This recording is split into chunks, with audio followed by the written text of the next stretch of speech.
नमस्कार दोस्तों। खंड शिक्षा अधिकारी की परीक्षा संपन्न हो गई कल। बीओ का एग्ज़ाम जैसा सोचा गया था वैसा ही पेपर आया। मैं तो ये कहूँगा, जो लोग मुझसे जुड़े हुए थे, जिन लोगों ने यहाँ से टेस्ट सीरीज ज्वाइन की थी या नहीं भी की थी, कहीं भी आप चैनल से या किसी माध्यम से मुझसे जुड़े थे, मैंने बताया था कि पीसीएस का जो 2019 का पेपर था वैसा पेपर आप मान के चलिए आएगा। जो भी हमने टेस्ट सीरीज डिसाइड की थी, जो भी डिज़ाइन की थी, हमारे यहाँ टेस्ट सीरीज जो डिज़ाइन की गई थी वो ऐसी ही थी। स्टेटमेंट बेस्ड प्रश्न, वन लाइनर प्रश्न, कॉन्सेप्ट वाले प्रश्न, ये आपको उसमें मिलते। कथन कारण के प्रश्न आपको मिलते। आपको ऐसे ही प्रश्न मिलते जैसे कि आए थे कल के परीक्षा में, कल के एग्ज़ाम में, बीओ की परीक्षा में। अब क्या मतलब ये हो रहा है, कई बार आपको लगता था कि ओल्ड ईयर के आप क्वेश्चंस देख लेंगे और आपका यूपी पीसीएस का कोई भी एग्ज़ाम पास हो जाएगा। आप ये समझते थे, ऐसा होता भी रहता था क्योंकि 50% से ज़्यादा रिपीटेड क्वेश्चन आ जाते थे और जो नए भी आते थे वो उसी आधार पर हो जाते थे। अब भी क्वेश्चन आपको फैक्ट के तौर पर मिल जाएंगे, लेकिन आप ये कहें कि वो टोटल क्वेश्चन आपको वैसे मिल जाए, सेम क्वेश्चन मिल जाए, ऐसा नहीं हो रहा है। जो 2019 का पीसीएस का एग्ज़ाम था और जो 2019 का ये बीओ का एग्ज़ाम था जो 16 अगस्त को हुआ 2020 में, इन दो एग्ज़ाम्स को देख के अब आगे की रणनीति आपको बनानी होगी और बदलनी होगी। हम बात करने जा रहे हैं आरओ एआरओ एग्ज़ाम की। आरओ एआरओ एग्ज़ाम और आगे जो एक और एग्ज़ाम आने वाला है वो है यूपी पीसीएस 2020 का एग्ज़ाम। इन दो परीक्षाओं के आधार पर अगर हम कुछ रणनीति की बात करें तो क्या हमको समझ में आता है कौन सी रणनीति हमको अपनानी चाहिए। ये पेपर मेरे हाथ में है, इसके क्वेश्चन देख के और इसका एनालिसिस करके फिर जो मुझे समझ में आया है उसमें सबसे बड़ी जो बात है वो मुझे जो लगी है उसमें पहली बात आप नोट कर लीजिए, करंट टू ट्रेडिशनल अप्रोच आपको लाना पड़ेगा, जो कि यूपीएससी में फॉलो होता था। केवल आप वन लाइनर करंट पढ़ के जाएंगे, काम नहीं चलेगा। अब करंट में वो नहीं पूछा जाता है कि भारत की रैंक क्या है। करंट में अब प्रश्न पूछा जा रहा है, 4 रैंक आपको दी गई हैं और उसमें भारत की रैंक को इत्तेफाकवश इन्होंने गलत किया है। हो सकता है भारत की रैंक को सही कर दे और दूसरी रैंक भी गलत कर दे आगे के प्रश्नों में। और ऐसे प्रश्न तभी आप कर पाएंगे जब आप प्रैक्टिस करके जाएंगे, जब आप ऐसे प्रश्नों से रूबरू रहेंगे, नहीं तो वहाँ पे प्रेशर में आ जाएंगे। आपको ये पेपर देख के एक चीज़ और समझ लेनी चाहिए कि केवल आप फैक्ट से काम नहीं चला सकते। आपने सोचा था बीओ का एग्ज़ाम है, छोटा एग्ज़ाम है, यूपी पीसीएस की तरह ये नहीं होगा, लेकिन इसमें फैक्ट्स ही नहीं पूछे गए, इसमें फैक्ट्स के अलावा कॉन्सेप्ट भी पूछा गया और कॉन्सेप्ट को फैक्ट के साथ मर्ज करके पूछा गया। कॉन्सेप्ट और फैक्ट जब दोनों साथ में पूछे जाते हैं तो पता चलता है एक आपको आता है, दूसरा आपको नहीं आता है। कॉन्सेप्ट कैसा होता है? कॉन्सेप्ट का मतलब ये होता है जहां आपको चीज़ें रटनी नहीं होती हैं, समझनी होती हैं, और फैक्ट तो सीधा सीधा होता है। प्लासी का युद्ध कब हुआ था, लेकिन प्लासी के युद्ध लड़े जाने के पीछे कारण क्या था? क्या आपके दिमाग में ये बातें सारी क्लियर हैं? अगर ये क्लियर है तो आपका कॉन्सेप्ट क्लियर है। अगर ये क्लियर नहीं है तो आप केवल फैक्ट जानते हैं कि किस सन में हुआ था, किस तिथि को हुआ था, किसके बीच में हुआ था, क्वेश्चन गलत हो जाएंगे। करंट नए तरीके के पूछे जा रहे हैं, जो मैंने बताया, जो करंट अफेयर है, करंट अफेयर्स में अब केवल रैंक अगर पूछ रहा है तो केवल ऐसा नहीं है कि फर्स्ट पूछ दे और लास्ट पूछ दे या इंडिया की पूछ दे, तीनों को मिला के पूछा जा रहा है ना। आपको ये भी तैयार रखना है कि इसका आधार क्या है बनाने का, कितने संकेतक यूज हुए हैं, कितने इसमें पैरामीटर्स जो यूज किए गए हैं। इसमें केवल ये आप सोच के अगर जाएंगे कि पॉपुलर घटनाएं जो पूछी जाती थी तो पॉपुलर घटनाओं को आप तैयार कर लें, पॉपुलर करंट अफेयर तैयार कर लें। इसमें क्या होता था? चर्चित स्थल तैयार कर लिया आपने, भारत की रैंक तैयार कर ली, पुरस्कार तैयार कर लिया, सम्मान तैयार कर लिया। ये सब मैं बता रहा हूँ, इसका मतलब ये नहीं कि करंट आया नहीं है। डेली 30 और मंथली करंट अफेयर, और साथ में जो हमने टेस्ट सीरीज में दिया था उन्हीं में से करंट अफेयर हम वहाँ भी देते हैं, फिर वीडियोस भी प्रैक्टिस कराए थे। कई लोगों का कहना है कि करंट तो केवल जनवरी से आया और दिसंबर से आया, आपने तो जुलाई तक करा दिया था।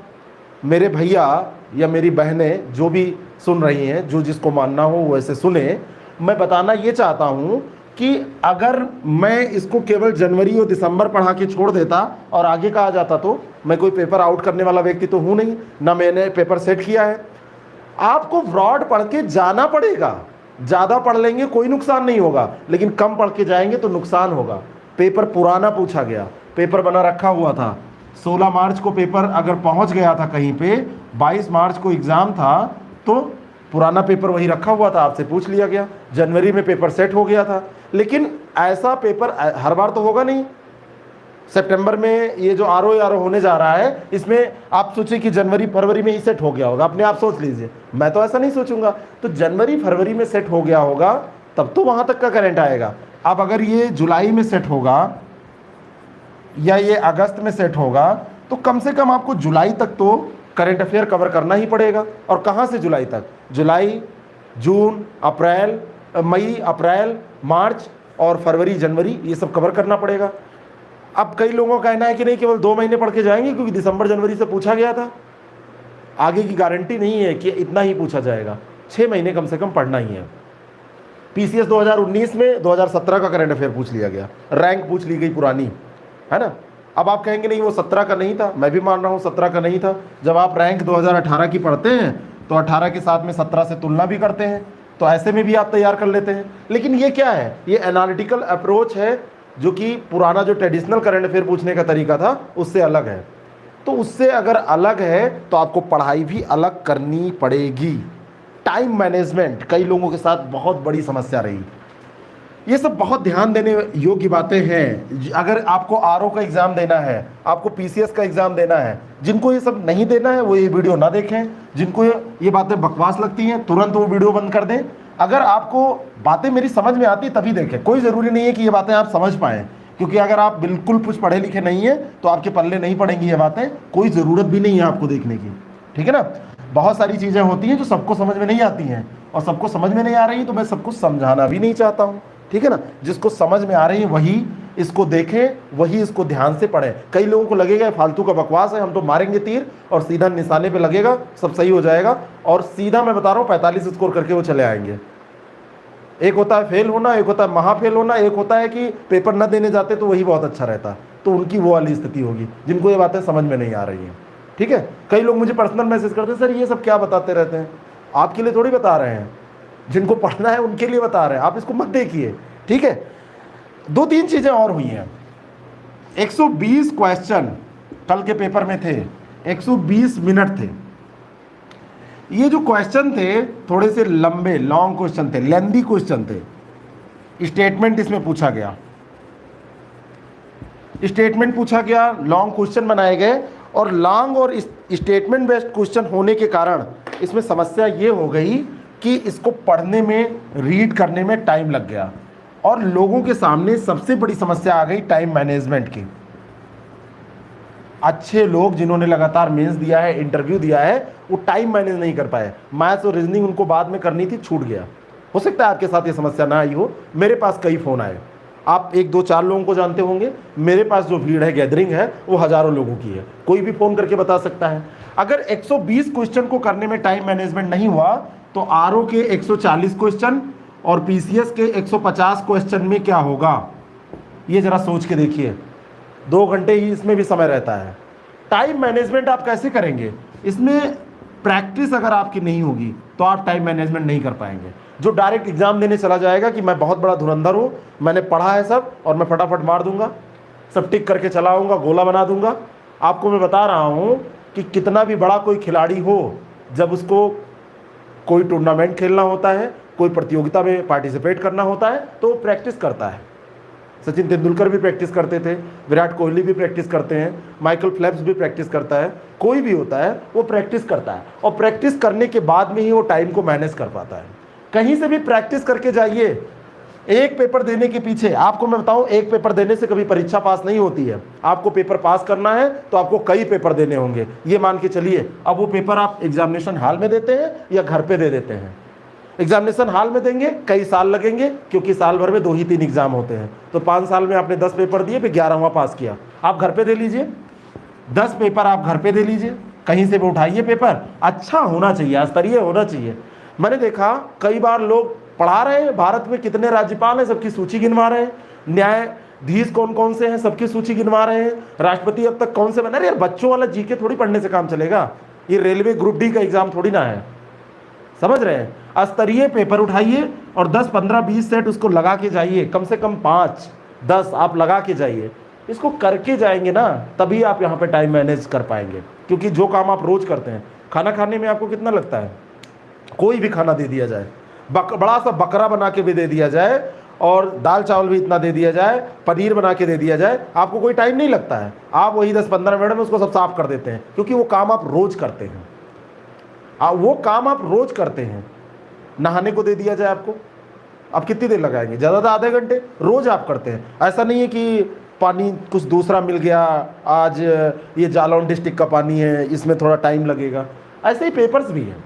प्रैक्टिस अगर आप करके जाएंगे तभी काम बन पाएगा और बात तभी बनेगी, ठीक है ना। दूसरी बात है, कथन कारण वाले क्वेश्चन की वापसी हो रही है। कथन कारण के क्वेश्चन खूब पूछे जा रहे हैं। तो कथन कारण के जो क्वेश्चन होते हैं, जो कथन और कारण, कथन ए और कारण आर दिया होता है, तो कथन कारण के क्वेश्चन में आपको एनालिटिकल अप्रोच अपनाना होता है, ठीक है। कोई भी क्वेश्चन जो इसमें पूछा गया है सॉरी, उस क्वेश्चन में आप देखेंगे, कथन कारण है या कोई भी क्वेश्चन है, तो उसमें अगर आपको कॉन्सेप्ट नहीं क्लियर होगा तो कथन कारण के क्वेश्चन आप नहीं कर पाएंगे। कोई भी क्वेश्चन आप यहाँ से ले लीजिए। ऐसे इन्होंने जो डेटा पूछा है, जैसे ये दुग्ध उत्पादन वाला जो पूछ लिया क्वेश्चन, धान उत्पादन इसी में दे दिया, आलू का भी दे दिया, गन्ना उत्पादन भी दे दिया। तो यूपी का स्थान किसमें किसमें क्या था, यूपी एग्रीकल्चर के डेटा उठा के इन्होंने एक क्वेश्चन में कर दिया। तो इन सब चीज़ों को कर पाते हैं तो आप इसको सॉरी नहीं कर पाएंगे। तो इसलिए इन सब प्रश्नों की वापसी हो रही है, तो आपको और अच्छे से प्रैक्टिस करना है, ठीक है। ये सीख हमको मिली है, आप सीख पाते हैं कि नहीं। दूसरी एक जो सबसे बड़ी बात मैं बताने जा रहा हूं, पेपर का नाम होता है जीएस। कई बार लोग इसको जीके भी कह देते हैं, लेकिन जो सिलेबस है वहां पर लिखा हुआ है जीएस, जनरल एसटीडी, सामान्य अध्ययन कहते हैं इसको। सामान्य अध्ययन अब थोड़ा सा कठिन हो रहा है, नाम तो इसका जीएस है, लेकिन इसमें जो क्वेश्चन आ रहे हैं वो आ रहे हैं ऑप्शनल लेवल के। ऑप्शनल लेवल के ये क्वेश्चन आ रहे हैं। इसमें मैं क्या कहना चाहता हूं, 2012 के पहले सब्जेक्ट हुआ करता था और सब्जेक्ट में 120 क्वेश्चन होते थे। एक पेपर ये होता था और एक पेपर जीएस का होता था। इसका भी पेपर पास, मतलब आपको अच्छा इसी से तो पास होता था। इसमें 110 प्लस लोग करते थे 120 में, और यहाँ का स्कोर बहुत महत्वपूर्ण होता था। बाद में सीसैट आया तो फर्स्ट पेपर जीएस हो गया, सेकंड पेपर सीसैट 2 हो गया, तो उसमें मैथ, रीजनिंग और एप्टीट्यूड ये सब पूछा जाने लगा। ये जो क्वेश्चन है यहाँ तक पहुँच रहे हैं, यानी कि जो ये जीएस है ये अब थोड़ा सा डीप पूछा जाने लगा है। मैं आपको क्वेश्चन दिखाना चाहता हूँ। इसमें एक क्वेश्चन पूछा गया है जापान वाला, होन्सु हेकरडू क्यूसु है ना, सिकोकू, ये वाला जो प्रश्न है, या कोई अन्य प्रश्न आप उठा लीजिए, कई जैसे हिस्ट्री के भी कई क्वेश्चन हैं। इन सब क्वेश्चंस को आप उठा के देखेंगे तो ये बहुत हल्के प्रश्न नहीं है। लाला लाजपत राय वाला भी प्रश्न उठाइए, लाला हरदयाल वाला जो प्रश्न आप उठाएंगे, है ना, जैसे ये पूछा गया है, निम्नलिखित में से कौन सा जापान के 4 प्रमुख द्वीपों का उत्तर से दक्षिण तक सही क्रम प्रदर्शित करता है। अब इसका एरिया, इसका क्रम, इसका जनसंख्या घनत्व, ये सब इंपॉर्टेंट है। होक्काइडो, हांसू, शिकोकू, क्यूसू, ये ऑप्शनल में एक समय में पूछा जाता था। विश्व के अधिकांश उष्ण मरुस्थल वाला जो प्रश्न है, ये कॉन्सेप्ट है, ऑप्शनल में पूछा जाता था, या यूपीएससी में पूछा जाता था ऐसा जीएस। पीसीएस ऐसा नहीं पूछता था, यूपी पीएससी ऐसा नहीं पूछता था, अब पूछा जा रहा है। आपको कॉन्सेप्ट क्लियर करना पड़ेगा, बिना कॉन्सेप्ट क्लियर किए आप इन प्रश्न का उत्तर नहीं दे पाएंगे। और भी देखिए, कई प्रश्न जो सिंगल वन लाइनर पूछे जाते थे उसको उठा के इन्होंने कई फैक्ट एक में मिलाया, जैसे राजन साजन मिश्रा, ताज बेगम, ये सब मिला के पूछ लिया आपसे, ठीक है ना। क्या हो रहा है, पेपर टफ हो रहा है। ऐसे ही ये आर्य समाज वाला जो प्रश्न है कथन कारण में आपसे पूछा गया। ऐसे अप्रत्यक्ष कर वाला जो प्रश्न है। हमारा एक कार्यक्रम है डेली 30। ये जो डेली 30 कार्यक्रम है ये 8 बजे के आसपास रोज आपको मिलता है शाम को। इस कार्यक्रम को जो लोग फॉलो करते हैं उन लोगों ने मैसेज मुझे किए, उन्होंने कहा कि बिल्कुल वैसा ही पेपर आया जैसा डेली 30 में क्वेश्चन डिस्कस हम लोग करते हैं। इसमें करंट अफेयर भी आप पढ़ सकते हैं और इसमें आप जीएस भी पढ़ते हैं। 20 क्वेश्चन के लगभग जीएस के और 10 क्वेश्चन करंट अफेयर के रोज हम डिस्कस करते हैं। डे वाइज ये सब बटा हुआ है, मंडे से सैटरडे तक हिस्ट्री, ज्योग्राफी, पॉलिटी, ऐसे सब डे वाइज शेड्यूल है इसका। और उसके अकॉर्डिंग हम चलते हैं, एक टॉपिक उठाते हैं और उसमें अगर हो पाता है तो एक दिन में यानी 20 क्वेश्चन, नहीं तो उसका पार्ट पार्ट करके डिस्कस करते हैं। लोगों का कहना है ये बड़ा फायदेमंद रहा। इसका करंट अफेयर भी बहुत फायदेमंद रहा क्योंकि 10-10 क्वेश्चन डेली करंट का निकालना सब कुछ कवर हो जाता है और वो हम यहाँ पर करते हैं। इसको आप चाहे तो फॉलो कर सकते हैं। इसके अलावा मैं आपकी मदद के लिए यहाँ तैयार हूँ, वो मैं तो कराऊंगा ही। आप कहीं से भी टेस्ट सीरीज यानी कि प्रैक्टिस सेट जो है, प्रैक्टिस सेट आप जरूर ज्वाइन कर लीजिए, उसको करिए, कहीं से भी करिए। हमारे पास भी आप मुझसे भी कर सकते हैं, मतलब हमारी टीम के द्वारा जो तैयार किया गया है IAS प्रेप एकेडमी ऐप से भी कर सकते हैं। ये सीख मिली है, अगर ये आप नहीं कर पाएंगे तो आगे भी दिक्कत आपके साथ बनी रहेगी। अगर आप अच्छा अभी कर रहे हैं तो आगे और अच्छा करने की कोशिश करिए, ठीक है। लेकिन ये सारी चीज़ें हैं। कुछ लोग पूछ रहे थे कि कट ऑफ क्या जाएगा, कट ऑफ, पेपर टफ था और पेपर टफ में कट ऑफ क्या जाएगा। पेपर कितना भी टफ हो, मैं आपको बताना चाहता हूँ 70% टारगेट लेके मैंने आपको भेजा था कि इतना टारगेट आप करके आइएगा। जिन लोगों ने कम अटेम्प्ट किए वो बहुत घाटे में रहेंगे क्योंकि किसी के सारे नहीं सही हो सकते, ऐसा ये प्रश्न पत्र है। जिन्होंने ज़्यादा किए उनका घाटा नहीं होगा। जैसे कई लोगों ने मुझे बताया कि मैंने 10-12 मार दिया, बाद में टिक कर दिया। ऐसे अगर मान लीजिए आपने 11 वैसे टिक कर दिया है, इसमें से 8 रॉन्ग हो गए और 3 राइट हो गए, तब भी आप बहुत ख़राब स्थिति में नहीं हैं, बराबर में ही आ जाएंगे। तो ऐसे लोग बिल्कुल परेशान ना हो, उनका स्कोर उतना ही है। इसका जो कट ऑफ है, अगर ये जनरल बॉयज़ और गर्ल्स की दो की हम बात करेंगे, और जनरल बॉयज़ और गर्ल्स के हिसाब से ये लग जाए क्योंकि गर्ल्स के आसपास ही SC का जाता है, उससे थोड़ा कम ST का जाता है, और जनरल के आसपास ही OBC का जाता है। 75 क्वेश्चन जिनके हैं या इससे ऊपर हैं तो वो मेंस के लिए प्रिपरेशन करें। और अगर आपके गर्ल्स में कोई भी 70 क्वेश्चन के आसपास टच कर रहा है या इससे प्लस है तो वो मेंस की प्रिपरेशन करें। बाकी स्थितियां अभी और भी स्पष्ट होंगी जैसे जैसे स्कोर शेयर होते रहेंगे, ठीक है। बाद में इसमें SC ST और थोड़ा सा कम ही जाता है, फिर और बहुत सारी कैटेगरी होती है। OBC का लगभग इतना ही जाता है, जो BC है उनका लगभग इतना ही जाता है। अब इसमें एक क्रीमी लेयर भी आया है, वो EWS आया है ना, इकोनॉमिक वीकर सेक्शन, उनका पहली बार अब आने वाला है, देखिए उसमें क्या होता है ना। तो ये सारी चीज़ें हैं, कितना थोड़ा बहुत अंतर जाएगा, बहुत ज़्यादा तो अंतर नहीं रहना चाहिए। अब उतना मैं नहीं बता सकता, लेकिन ये इतना ध्यान रखिएगा। तो ये सारी चीज़ें स्ट्रेटजी हैं। और RO की जल्दी ही हम यहाँ पर क्लासेस करेंगे।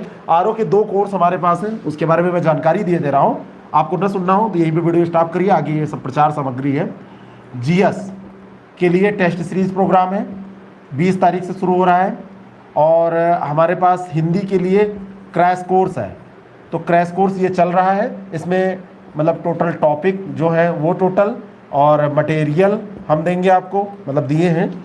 और इसमें टॉपिक पे वीडियोस और टेस्ट इसमें 6 टॉपिक वाइज हैं और 4 टेस्ट जो है वो फुल टेस्ट हैं।